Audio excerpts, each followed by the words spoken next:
नमस्कार मित्रांनो, 2027पर्यंत मित्रांनो आपल्याला करायचं एक सक्सेसफुल गोट फार्म. तर त्या गोट फार्मचा मित्रांनो आजचा आपला 33वा दिवस आहे मित्रांनो.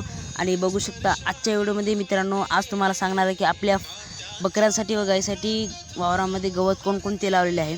तर चला मग व्हिडिओला सुरुवात करूया. आणि तर आपण आलेलो आहे मित्रांनो वावरामध्ये, कारण आपलं जे गवत आहे ते आपल्या शेडच्या साईडलेच आहे मित्रांनो.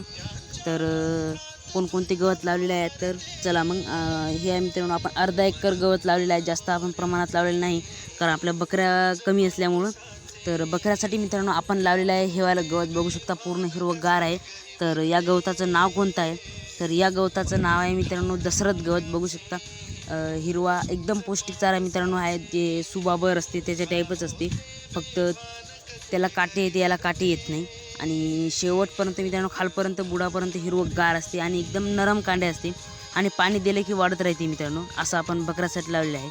आणि हे इकडं आहे मित्रांनो आपल्या गाईसाठी मित्रांनो आपण नेपियर गवत लावलेलं आहे. याचं नाव आहे नेपियर गवत.